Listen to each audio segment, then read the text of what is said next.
నమస్కారం. ప్రతిధ్వని కార్యక్రమానికి స్వాగతం. ప్రజల నుంచి డిపాజిట్లు సేకరించి ఆ సొమ్ముని వడ్డీకి అప్పులు ఇవ్వడం బ్యాంకుల ప్రధాన వ్యాపకం. అప్పులు తీసుకున్నవారు తిరిగి చెల్లించకపోతే బ్యాంకుల మనుగడకే ముప్పు వాటిల్లుతుంది.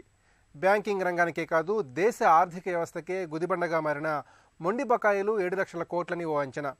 మొండి పద్దుల ప్రక్షాళన కోసం బ్యాంకింగ్ చట్ట సవరణ ఆర్డినెన్స్కు తాజాగా రాష్ట్రపతి ఆమోదం లభించడంతో పెద్ద ముందడుగు పడినట్లయింది. దీంతో ఎగవేతదారుల మెడలు వంచేందుకు ఆర్బీఐకి విస్తృతమైన అధికారాలు దాఖలయ్యాయి. ఆర్బీఐ తొలి దశలో 60 మంది బడా ఎగవేతదారులపై దృష్టి పెడుతోంది. ఈ నేపథ్యంలో ఆర్బీఐ ఎలాంటి చాకచక్యం ప్రదర్శిస్తుంది, ప్రభుత్వ రంగ బ్యాంకులు ఎటువంటి చొరవను చూపుతాయి, ఈ ఆర్డినెన్స్తో దఖలు పడే అధికారాలను బ్యాంకింగ్ వ్యవస్థ ఏ మేరకు అందిపుచ్చుకుంటుంది, ఈ అంశాలకు సంబంధించి ప్రతిధ్వని చర్చను చేపట్టింది. ఈ చర్చలో పాల్గొంటున్న ప్రముఖులు బిఎస్ రాంబాబు గారు, బ్యాంకింగ్ రంగ నిపుణులు; వివేకే ప్రసాద్ గారు, వివేకం ఫైనాన్షియల్ సర్వీసెస్ మేనేజింగ్ డైరెక్టర్, ఆర్థిక అంశాల విశ్లేషకులు; ఎంవీఆర్ శాస్త్రి గారు, ఆర్థిక అంశాల విశ్లేషకులు; ప్రొఫెసర్ రాంపల్లి శశికుమార్ గారు, చార్టెడ్ అకౌంటెంట్, ఆర్థిక అంశాల విశ్లేషకులు.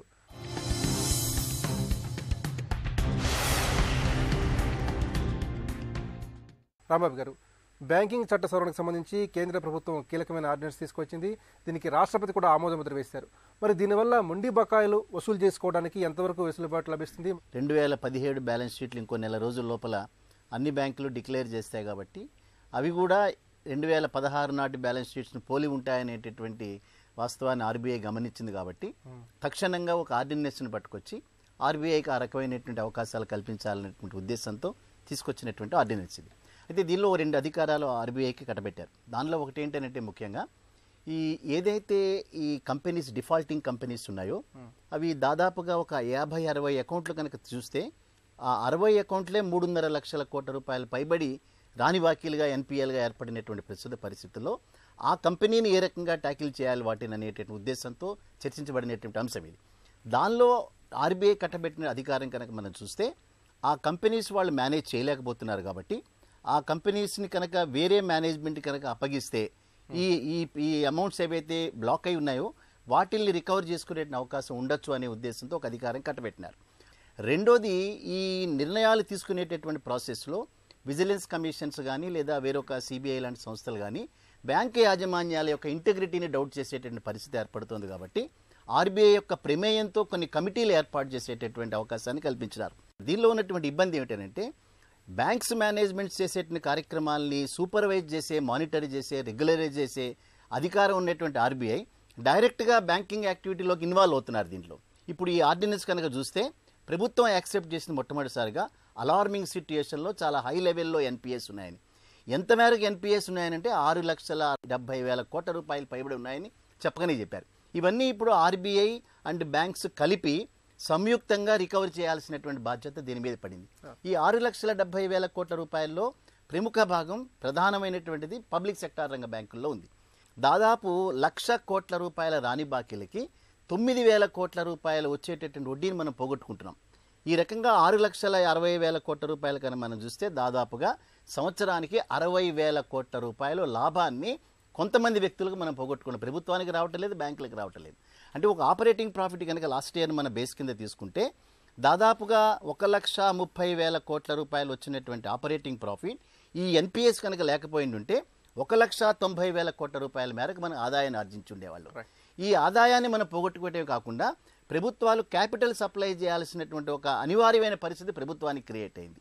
అదే రకంగా సంపాదించినటువంటి ఆపరేటింగ్ ప్రాఫిట్ అంతా కూడా ప్రొవిజనింగ్ చేయడానికి 1,20,000 కోట్ల రూపాయలు పోతున్నాయి. ఈ అంకెలన్నీ కూడా చాలా ఆందోళన కలిగించేటటువంటి అంశాలుగా ఉన్నాయి. కాబట్టి ప్రభుత్వాలు 2017 బ్యాలెన్స్ షీట్ తర్వాత రిజర్వ్ బ్యాంక్ ప్రమేయంతో ఏదైతే cleaning of the balance sheets కార్యక్రమం జరిగిందో వాటిల్ని రికవర్ చేయడం కోసం ఆర్బీఐకి అధికారాలు కల్పించారు. సో ఈ అధికారాలను తప్పనిసరిగా ఉపయోగించాలి. ఈ అధికారాలు ఎప్పుడైతే చివరికి వారి మీద క్రిమినల్ చర్యలు తీసుకోవటం కానీ వారి వ్యక్తిగత ఆస్తులను జప్తు చేయడం కానీ ఆ మేరకు అడుగులు పడినప్పుడు మాత్రమే ఈ అడుగులన్నీ కూడా సఫలీకృతం అవుతాయి. ప్రసాద్ గారు, మొండి బకాయిల్ని నిశ్చితంగా పరిశీలించినట్లయితే దాదాపు అన్ని కేసుల్లో కూడా ఉద్దేశపూర్వకంగా ఎగ్గొట్టినవే స్పష్టంగా కనిపిస్తున్నాయి. మరి ఉద్దేశపూర్వక ఎగవేతదారులపై ఎలాంటి కఠినమైన చర్యలు తీసుకునే అవకాశం ఈ ఆర్డినెన్స్ ద్వారా చేకూరుతుంది? ఇప్పుడు ఎన్పిఎస్ గురించి మాట్లాడేటప్పుడు అండి, ఇప్పుడు ఎగవేసిన వాళ్ళు అనే బదులుగా ఎగవేసిన వాళ్ళని ఎగవేయడానికి దోహదపరిచిన కారణాలు ఏంటో కూడా మనం ఆలోచించుకోవాల్సిన అవసరం అంతేనా ఉంది. అలా కనుక ఆలోచించినట్లయితే ప్రభుత్వం అంతకుముందు గత ప్రభుత్వాలు చేసిన చర్యల వల్ల ఎగవేతకి ఎంకరేజ్మెంట్ ఇచ్చినట్లుగా అయింది. ఆ ఎంకరేజ్మెంట్ని ఆపటమే కాకుండా ఎగవేత మూలంగా వచ్చేటువంటి లాభాలని లేదా ప్రతిఫలాలను కనుక తగ్గించే కార్యక్రమం చేపట్టినట్లయితే ఎగవేత మీద ఇన్సెంటివ్ తక్కువ ఉంటుంది కాబట్టి కాంప్లైన్స్కి ఇప్పుడు కూడా ప్రీమియం ఉండే అవకాశం ఉంటుంది. మనం ఆ దిశలో ఆలోచించినప్పుడు జరిగింది ఏంటంటే, మనం 2009 నుంచి 2014 వరకు వచ్చినటువంటి పీరియడ్లో ఇంతకుముందున్న గవర్నమెంట్లో ఉన్నప్పుడు జరిగినటువంటి పరిణామాలు ఏం జరిగినాయి అంటే, ఇప్పుడు కూడా 2004 నుంచి ఎక్కేస్తే 2014 వరకు ఎసెట్ ఇన్ఫ్లేషన్ విపరీతంగా పెరిగింది. అంటే దాదాపుగా 200% నుంచి 2000% వరకు రియల్ ఎస్టేట్ పెరగడంతో ప్రజలందరికీ లేదా వ్యాపారవేత్తలందరికీ కూడా ఏమనిపించిందంటే, నేను వడ్డీలు చెల్లించి వ్యాపారం చేసి లాభాలు సంపాదిస్తే వచ్చే ఆస్తుల కన్నా కూడా నేను రియల్ ఎస్టేట్లో పెట్టుకుంటేనో షేర్లలో పెట్టుకుంటేనో వచ్చేటువంటి లాభాలు ఎక్కువ అని తెలిసి ఎక్కువ మనీని డైవర్ట్ చేసి దీన్ని ఎన్పిఏగా చేయడానికి దోహదపడింది. అందుకే వాళ్ళ రోజున మనం అందరం ఏమంటున్నాం, కావాలని ఇంటెన్షనల్గా డిఫాల్టర్స్, విల్ఫుల్ డిఫాల్టర్స్ అంటున్నాం, కావాలని ఎగవేసిన వాడు అంటున్నాం. దీనికి కారణం ఏంటంటే, దీనికన్నా ఎక్కువ ప్రతిఫలం వచ్చేటువంటి మార్గం వేరొకటి ప్రభుత్వం లేదా ఇండైరెక్ట్గా ప్రభుత్వం ఇచ్చినటువంటి చర్యల వల్ల ఏర్పాటు చేయబడింది కాబట్టి ఆ రకంగా చేయబడింది. ప్రస్తుతం జరిగింది ఏంటంటే, మొత్తం మనీనంతా అకౌంట్ ఫర్ చేసి బ్లాక్ మనీనంతా తీసేయడానికి వీలుగా చర్యలకు ఉపక్రమించారు కాబట్టి ఇక రాబోయే రోజుల్లో అటువంటి అవకాశాలు తక్కువ ఉంటాయని చెప్పి అందరికీ ఈ రోజున అర్థమైంది. ఆర్బీఐ ఖచ్చితంగా నిర్దేశంగా చర్యలు తీసుకోవాలి అంటే తీసుకుంటే కనుక ఎప్పుడైతే ఈ బిజినెస్ని వదిలిపెట్టి వేరొక బిజినెస్లోకి వెళ్ళినా సంపాదించుతున్న ధైర్యంతో బ్రతుకుతున్న వీళ్ళందరూ కూడా ఇహ నుండి ఆ మార్గంలో మనకు అవకాశాలు లేవు అని కనుక తెలిసిన మరుక్షణం ఏం చేస్తారంటే, ఉన్న బిజినెస్ని ఉన్నటువంటి పరపతిని వదులుకోవడానికి ఇష్టపడరు. కాబట్టి ఎంతో కొంత తెగనమ్ముకునైనా ఆస్తులను అమ్ముకుని, అంటే బినామీ పేరుతో నేను అమ్మేసి ఖచ్చితంగా అకౌంట్ ఫర్ చేయడానికి అవకాశం ఉంటుంది. నిస్సందేహంగా నాకు ఉన్నటువంటి ఫీలింగ్ ఏంటంటే, ఆర్బీఐ కనుక తన చర్యల్ని ముమ్మరం చేసి ప్రస్తుతం ఉన్నటువంటి వెసులుబాటునే కనుక వాడుకుని చేసినట్లయితే ఖచ్చితంగా రికవర్ అయ్యే ఛాన్స్ ఉంటుంది. ఇక్కడ ఒక మార్గం గమనించాలి. ఇవాళ బ్యాంకులు బ్యాలెన్స్ షీట్లు ప్రజెంట్ చేయబోయే ముందు ఎన్పిఏ అనేది కేవలం రీపేమెంట్ మీద ఆబ్లిగేషన్ చూసే ఎన్పిఏ కాకుండా వైబిలిటీ గ్యాప్ ఉంటే కనుక ఎన్పిఏ అని కనుక చెప్పినట్లయితే దాదాపుగా ఈ 6 లక్షల కోట్లో కనీసం 1,50,000 కోట్లు ఓవర్ నైట్ ఎన్పిఏలోంచి మామూలుగా వచ్చే అవకాశం ఉంటుంది. శాస్త్రి గారు, బ్యాంకులు ఇచ్చినటువంటి మొత్తం రుణాల్లో మొండి బకాయిల వాటా దాదాపు 17% చేరుకుంది. మరి కొత్తగా తీసుకొచ్చినటువంటి ఈ ఆర్డినెన్స్ ద్వారా నిరర్ధక ఆస్తుల నియంత్రణ ఏ మేరకు సాధ్యపడుతుంది? కొన్ని సంవత్సరాల బట్టి బ్యాంకులు ప్రాపర్ సెలెక్షన్ ఆఫ్ బారోవర్స్ కానీ, proper assessment of loan requirements కానీ, మానిటరింగ్ ప్రాపర్గా ఉండకపోవడం వల్ల కానీ, మేబీ పొలిటికల్ ఇంటర్ఫిరెన్స్, ఈ వేరియస్ రీజన్స్ మూలాన కానీ 6 లక్షల కోట్ల పైగా ఇప్పుడు మొండి బాకీలు మనకి బ్యాంకు బ్యాలెన్స్ షీట్స్లో పేరుకొని పోయి ఉన్నాయి. కిందటి సంవత్సరం ఒక్క సంవత్సరమే 1,00,000 కోట్లకు పైగా దానికి యాడ్ అయింది. వీటికి ఈ రీజన్స్ని అడ్రస్ చేయడానికి ఇప్పటివరకు government, reserve bank of India నిరర్ధక ఆస్తుల ఇష్యూని పరిష్కరించడానికి చాలా స్టెప్స్ తీసుకున్నాయి. ఇదివరకే recovery of debts from financial institutes కానీ, సర్ఫేషియా యాక్ట్ తీసుకురావడం కానీ, దాని మూలాన ఆస్తులను అటాచ్ చేసి దానికి యాక్షన్ చేసేసి రికవర్ చేసుకోవడము, ఇదివరకే ప్రవేశపెట్టిన డెట్ రికవరీ ట్రిబ్యునల్స్ మూలాన కానీ, లేకపోతే ఆర్బీఐ పరిష్కారం దిశగా వెళ్ళిన strategic debt restructuring, corporate debt restructuring, ఇలాంటివి ఎన్నో చర్యలు జరిగాయి. కానీ వీటన్నిటి మూలాన రికవరీ ఆస్పెక్ట్ అనేది అనుకున్నంత ఫలితాలు సాధించకపోగా over a period of time ఇంకా ఎక్కువ అవుతున్నాయి, కానీ నిరర్ధక ఆస్తులు తక్కువ కావట్లేదు. దీనికి ప్రధానంగా మనం వర్కౌట్ చేసి చూస్తే కనుక నేషనల్ బ్యాంక్స్లో ఈ రేంజ్ 17 to 20%, 25% ఉంటే హెచ్డిఎఫ్సి లేకపోతే ఇండస్ఇండ్ బ్యాంక్ ఇలాంటి వాళ్ళు లెస్ దాన్ 1% ఉంటున్నాయి. దానికి కారణాలండి జాగ్రత్తగా విశ్లేషిస్తే కనుక లోన్ శాంక్షన్ చేసే టైంలో కానీ, మానిటరింగ్ ఆస్పెక్ట్, ఈ రెండింటిలోనే చాలా వ్యత్యాసం కనబడుతోంది. సో వీటన్నింటినీ రికవర్ చేయడానికి ఆర్బీఐకి ఇదివరకే విస్తృత అధికారాలు సెక్షన్ 35A ద్వారా కట్టుబట్టడం జరిగింది. ఆ బ్యాంకింగ్ రెగ్యులేషన్ యాక్ట్ 35A ప్రకారం ఆర్బీఐ బ్యాంకులకి ఎప్పటికప్పుడు డైరెక్షన్స్ ఇస్తూ ఉండొచ్చు, కానీ అవి కొంతవరకే పరిమితం అవుతున్నాయి. ఇప్పుడు కొత్తగా వచ్చిన ఆర్డినెన్స్ ద్వారా 35AA, 35BB అని 2 అడిషనల్ సెక్షన్స్ తీసుకురావడం ద్వారా గవర్నమెంట్, రిజర్వ్ బ్యాంక్ ఆఫ్ ఇండియాకి విస్తృతమైన అధికారాలు కట్టబెట్టిందండి. వాటిలో ప్రధానమైనది ఏంటంటే, బ్యాంకింగ్ సెక్టార్కి depending on the loan borrowers వాళ్ళ బేస్ ఎందుకు ఎన్పిఏ అయిందనే కారణాలు ఐడెంటిఫై చేసి వాళ్ళ మీద ఇన్సాల్వెన్సీ ప్రొసీజర్ని ఇనిషియేట్ చేయడానికి బ్యాంకులకి డైరెక్ట్ ఆర్బీఐ ఇవ్వడానికి డైరెక్ట్గా ఆస్కారం కలిగింది. దీని మూలన ఏంటంటే ఆ మేనేజ్మెంట్ ఫర్దర్గా ఎక్కడన్నా బిజినెస్ మళ్ళీ స్టార్ట్ చేయడం కానీ, ఫర్దర్గా లోన్స్ తీసుకోవడంలో ఇలాంటివి వీలు కాకుండా వాళ్ళని నిరోధించడానికి చర్యలు తీసుకోవడం అవుతుంది. శశికుమార్ గారు, కేంద్ర ప్రభుత్వం తీసుకొచ్చినటువంటి ఆర్డినెన్స్ ద్వారా ఆర్బీఐకి విస్తృతమైన విశేషమైన అధికారాలు లభిస్తున్నాయి. మరి దీంతో బ్యాంకులన్నీ కూడా ఒక్కతాటిపైకి వచ్చి ఈ మొండి బకాయిల సమస్యను ఎంతవరకు పరిష్కరించుకోగలుగుతాయి? ఇది ఒక మంచి పరిణామం కింద మనం చెప్పుకోవచ్చు. ఎందుకంటే విడివిడిగా ఏ బ్యాంకు ఆ బ్యాంకు సెపరేట్గా ఉండేటటువంటి కస్టమర్ బేసు, దాంతోపాటు కామన్గా ఉండేటటువంటి డేటాబేస్తో పాటు కన్సార్షియమ్స్ ఆల్రెడీ ఉన్నప్పటికీ ఇప్పుడు ఆర్బీఐ దగ్గరికి పూర్తి కంట్రోల్ ఉండడం వల్ల కొంత సెంట్రలైజ్డ్ ప్రాసెస్ జరగడానికి అవకాశం ఎక్కువ అవుతుంది. కాకపోతే ఇందులో కొన్ని ప్రాక్టికల్గా కూడా జరుగుతున్నటువంటి విషయాలు మనం కొన్ని గమనిస్తే, ఒక బ్యాంక్ దగ్గర ఒక కంపెనీ పేరుతో లోన్ తీసుకున్న వాళ్ళు ఇంకొక బ్యాంక్ దగ్గర ఇంకొక కంపెనీ పేరుతో లోన్ తీసుకున్నా కూడా అవి కామన్గా కనబడేటటువంటి ఛాన్సెస్ తక్కువ ఉంటాయి. సో దానికోసం చాలా చేంజెస్ జరుగుతున్నాయి. అంటే ఇప్పుడు దీన్ని మనం ఒక ఆర్డినెన్స్ ఒక్కదాన్నే విడిగా చూడటం కాకుండా దీనికి కంపెనీస్ యాక్ట్తో ఉన్నటువంటి రిలేషను, దీనికి ఇన్సాల్వెన్సీ అండ్ బినామీ యాక్ట్తో ఉన్నటువంటి రిలేషను, ఇన్కమ్ ట్యాక్స్ యాక్ట్తో ఉన్న రిలేషను అన్నింటినీ కలిపి కనుక చూసినట్లయితే, ఏదైతే ఇప్పుడు రీసెంట్గా చెప్తున్నారో కంపెనీస్ కూడా ఈవెన్ డైరెక్టర్స్ వాళ్ళ ఆధార్ కార్డ్స్ని దాంతోపాటు అనుసంధానం చేస్తే అప్పుడు దీనికి పూర్తి ఫలితం కనబడుతుంది. లేకపోతే ఏమవుతుందంటే ఎవరెవరి పేర్లతోటో కంపెనీలు ఓపెన్ చేసి ఎవరెవరి పేర్లతోటో ఏదో లేని బిజినెస్లకు కూడా లోన్ తీసుకున్నటువంటి సందర్భాలు చాలా ఉన్నాయి. అయితే మనం కొన్ని గణాంకాలు పరిశీలిస్తే ఇంచుమించు సగం పైగా ఉన్నటువంటి మొండి బకాయిలు ఒక 100 కంపెనీస్ మాత్రమే కనుక ఉన్నట్లయితే అంత తక్కువ కంపెనీస్కి ఇంత లోన్స్ ఇవ్వడం అనేది ఏ ఫైనాన్షియల్ ఫిజిబిలిటీ మీద జరిగింది అనేది ఒక రివ్యూ జరగాల్సిన అవసరం కూడా ఉంది అట్ హైయర్ లెవెల్. బట్ అసలు అలాంటి సిచ్యువేషన్ ఎందుకు రావాల్సి వచ్చింది? ఇన్ఫ్రాస్ట్రక్చర్ గురించి మనం మాట్లాడేటప్పుడు ఇన్ఫ్రాస్ట్రక్చర్ కంపెనీస్ ప్రైవేట్ సెక్టర్లో ఉన్నటువంటి కంపెనీస్కి వచ్చేటటువంటి మేజర్ ఫండింగ్ అంతా మళ్ళీ గవర్నమెంట్ నుంచే వస్తుంది. వాళ్ళు తీసుకున్న టెండర్లు గవర్నమెంట్ దగ్గర నుంచే, వాళ్ళకి వచ్చేటటువంటి మనీ ఇన్ఫ్లో అంతా మళ్ళీ గవర్నమెంట్ దగ్గర నుంచే. ఎప్పుడైతే గవర్నమెంట్ కనుక ఇన్ఫ్రాస్ట్రక్చర్ మీద మనీ పంపింగ్ కనుక పెరిగినట్లయితే ఆటోమేటిక్గా ఇన్ఫ్రాస్ట్రక్చర్ కంపెనీస్ అన్ని కూడా మళ్ళీ గాడిలో పడేటటువంటి ఛాన్స్ ఉంటుంది. జరిగిన కారణాలు కూడా ఒకసారి కనుక హై లెవెల్లో విశ్లేషించుకున్నట్లయితే ఇలాంటి సిచ్యువేషన్ ఇంకా ఎక్యుములేట్ అవ్వకుండా ఆపడానికి స్కోప్ ఉంటుంది. అలాగే బ్యాంకులకు కూడా ఎంతసేపు RBI of course as a regulator ఇప్పుడే కాదు, అంతకుముందు ఉన్నటువంటి పవర్స్ని కూడా ఇప్పుడు ఈ ఆర్డినెన్స్ ద్వారా వచ్చిన కొత్త పవర్స్ని ఎగ్జిక్యూట్ కనుక చేయడం జరిగితే, ఇది ఒకటి మెయిన్ మనం ఆలోచించాల్సింది ఏంటంటే దీన్ని కలెక్షన్ దిశగా మనం తీసుకెళ్తున్నామా, లేకపోతే ఎలాగైనా సరే రైట్ ఆఫ్ చేసేటటువంటి దిశగా తీసుకెళ్తున్నామా? ఇది కనుక కలెక్షన్ దిశగా కనుక వెళ్ళినట్లయితే, నిజంగా విల్ఫుల్ డిఫాల్టర్స్ కనుక అయినట్లయితే, వాళ్ళ దగ్గర డబ్బు ఉండి కూడా ఇవ్వనట్లయితే, ఆస్తులు ఉండి కూడా ఇవ్వనట్లయితే, ఆ ఆస్తుల్ని వేలం వేసైనా సరే కలెక్ట్ చేసుకోగలిగినటువంటి అధికారం బ్యాంకులకి ఆర్బీఐకి దీని ద్వారా కనుక వచ్చినట్లయితే 100% అందరూ దీన్ని స్వాగతించాల్సినటువంటి విషయం. అది జరగాలనే అందరం కోరుకుంటాం. రాంబాబు గారు, మొత్తం బ్యాంకింగ్ రంగంలోని మొండి బకాయిల్లో దాదాపు 85% మేర మొండి బకాయిలు ప్రభుత్వ రంగ బ్యాంకుల్లోనే ఉన్నాయి. మరి ప్రభుత్వ రంగ బ్యాంకింగ్ వ్యవస్థలోనే ఈ స్థాయిలో మొండి బకాయిలకు పెరిగిపోవడానికి ప్రధాన కారణాలు ఏ విధంగా నిశ్చితంగా చూడాలి? న్యాచురల్గా ఎక్కువ బ్రాంచెస్ ఉన్నాయి కాబట్టి డిపాజిట్లు కూడా ఎక్కువ సంఖ్యలో సేకరించినటువంటి పరిస్థితి. అంచేది ఎక్కువ భాగం సేకరించినటువంటి డిపాజిట్స్ ఎక్కువ భాగం కనుక అడ్వాన్సెస్ ఇవ్వకపోతే ప్రాఫిటబిలిటీ రాదు కాబట్టి ఇక్కడి నుంచే ఎక్కువ భాగం అడ్వాన్సెస్ వెళ్ళినాయి. అయితే దీనిలో మరి దేశంలో ఉండేటటువంటి మేజర్ ఇండస్ట్రీస్ వందలు వేల కోట్ల రూపాయల రుణాల కోసం వచ్చినప్పుడు లాభదాయకత అనేటటువంటిదే మాత్రం మోటోగా ఒక 15-20 సంవత్సరాలు బట్టి కూడా లాభాన్ని ఆర్జించేటటువంటి బ్యాంకే బెస్ట్ బ్యాంక్ అది. అంతేగాని సోషల్ లెండింగ్ చేసేటటువంటి బ్యాంక్ బెస్ట్ బ్యాంక్ కింద ట్రీట్ కాలే.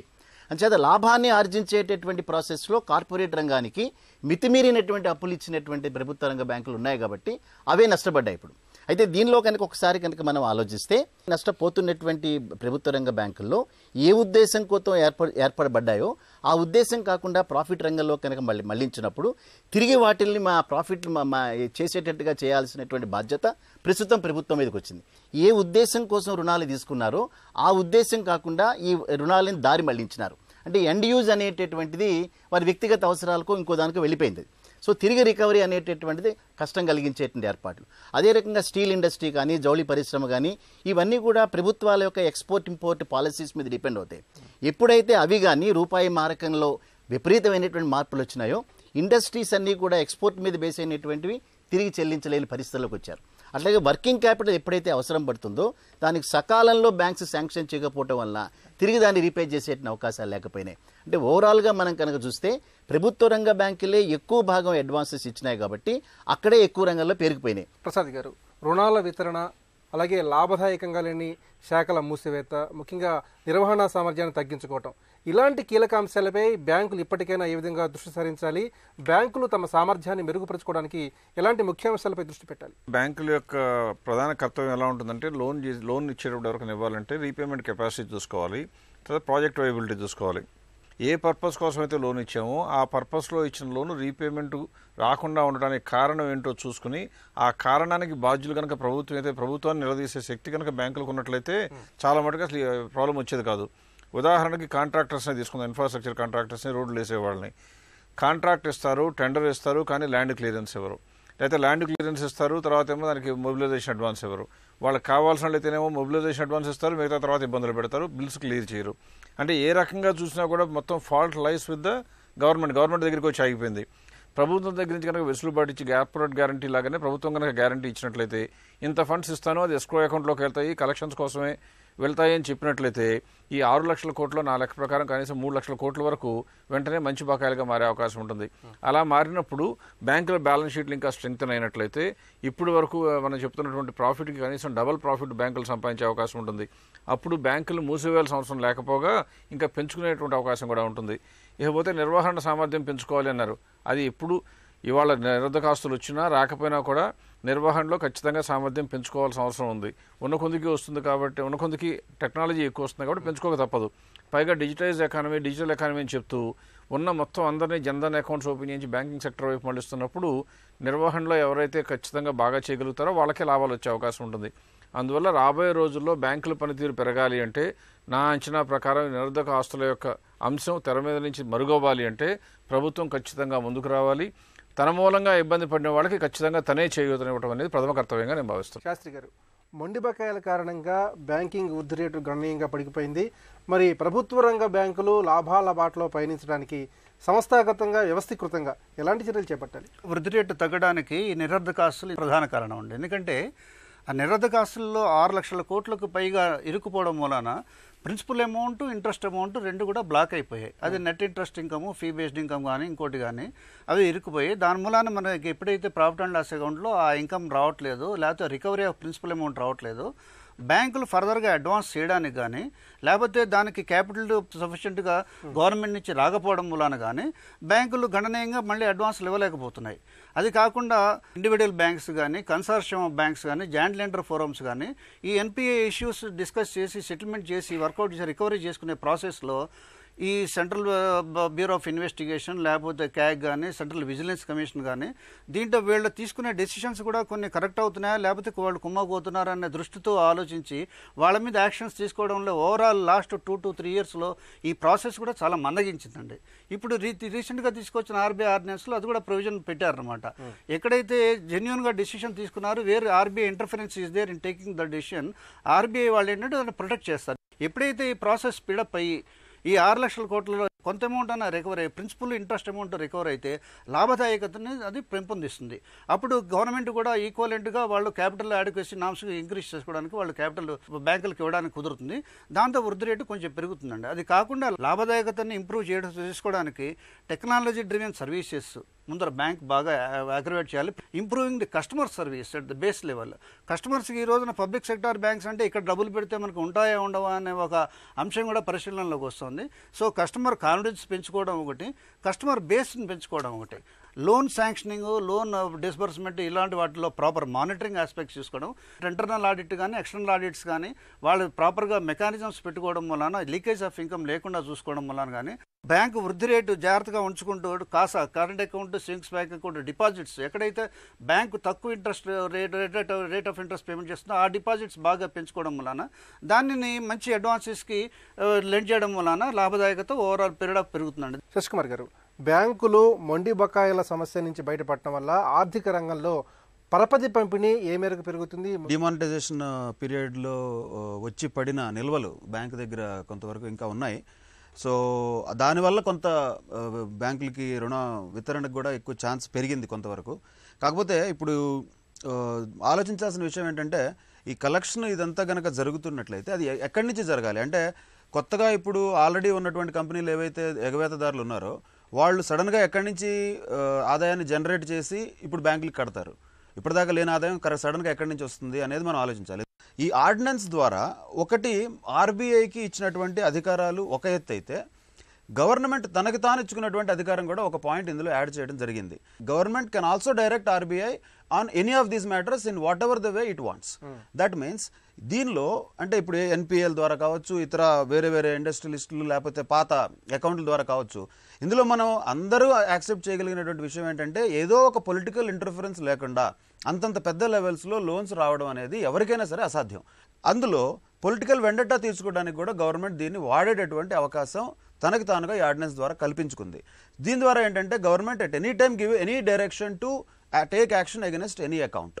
సో అలాంటి సిచ్యువేషన్ ద్వారా కొంత అపరిమిత అధికారాలని గవర్నమెంట్ తనకి తాను ఇచ్చుకోవడం కూడా ఈ ఆర్డినెన్స్లో మనం చూడాల్సిన విషయం.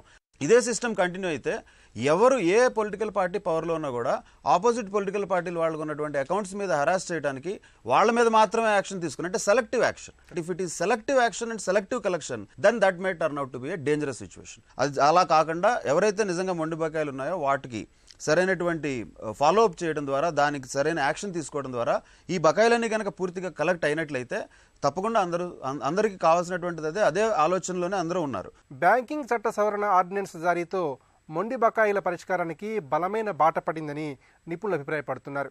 ఈ విషయంలో బ్యాంకులు సమష్టిగా వ్యవహరిస్తే బ్యాంకింగ్ వ్యవస్థ పరిపుష్టమవుతుంది, దేశ వృద్ధి రేటు కూడా ఊపందుకుంటుంది. ఇది నేటి ప్రతిధ్వని. నమస్కారం.